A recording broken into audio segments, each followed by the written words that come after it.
Welcome to this tutorial. Now, when you look back at the past 12 months, objectively, what sort of tools and techniques would you typically use? Well, if you're anything like me, then you'll have a load of workbooks or bullet journals for you to go through. But beyond that, how else would you be able to look at your year in terms of what went well or what you could do differently for next year? Well, today we're going to introduce 3 tools that you can look back at your year and perform an end of year review. And these 3 tools are quite simple. One of them is a 2-step retrospective. We then have a 3-step retrospective before moving on to a 4-step retrospective. So it's all quite simple, so trust me and stick with us. First up, we've got the WWW and AFI, and that stands for what went well and areas for improvement. And it's a really simple 2-step process, and it goes like this.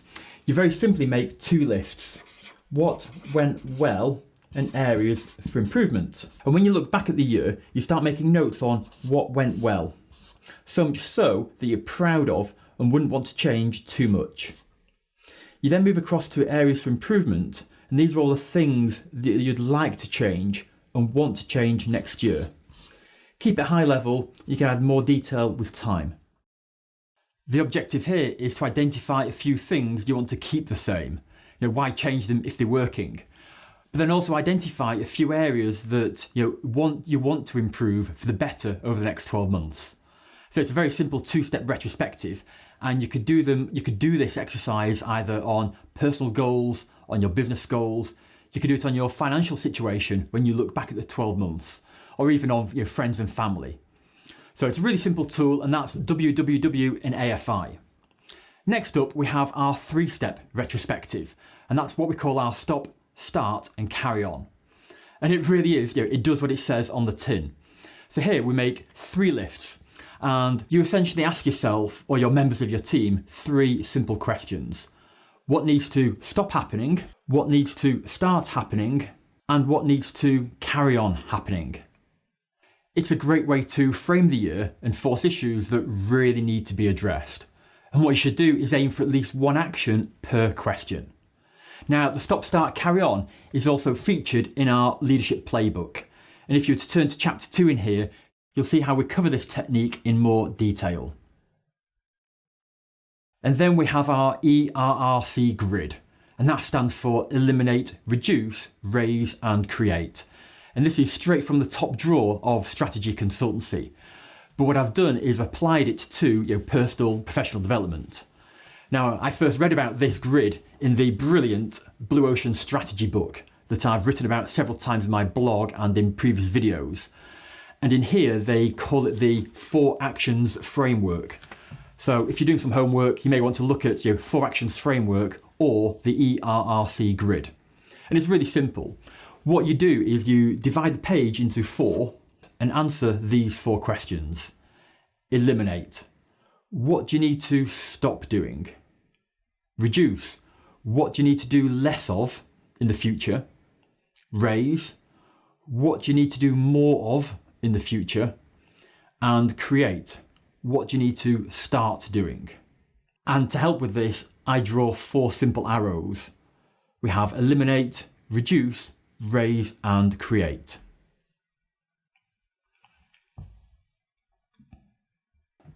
You could argue that this is very similar to the previous 2, and it is, but what you're doing is you're challenging yourself that bit more to push yourself and ask yourself a few more searching questions. So there we have our 3 very simple tools to look back at the year objectively and determine what you need to do differently for the following 12 months. So to summarise there, you have our 2-step, which is the what went well and areas of improvement, the 3-step, which is the stop, start and carry on, and then the 4-step, that's the ERRC Grid.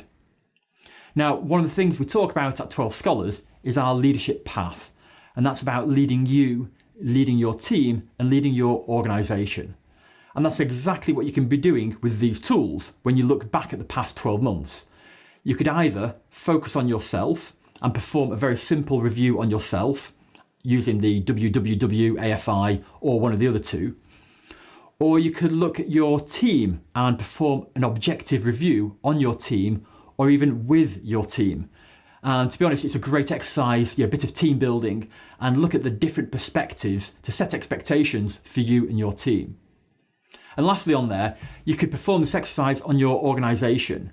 So whether you're in a senior team or not, or you're just sitting from the outside, you could look at these tools very simply, the 2-step, 3, or even the 4-step retrospectives, and look back at the year from an organisational point of view. So 3 tools, and you can use them on leading you, your team, or your organisation.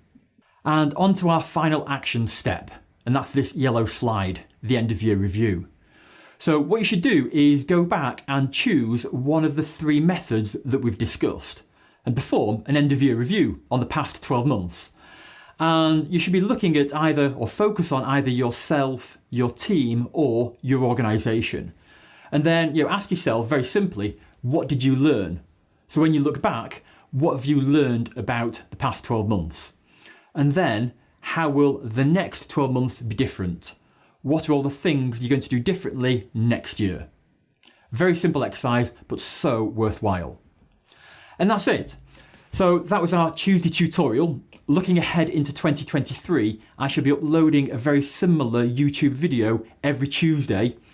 And there's also a book club as well. So these are all the books that have inspired me over the years, either on leadership, personal development, design, and a few other random books thrown in as well. And they'll be uploaded typically on every Wednesday. So thanks for tuning in. My name's Bob Buckley, and I shall look forward to seeing you next time.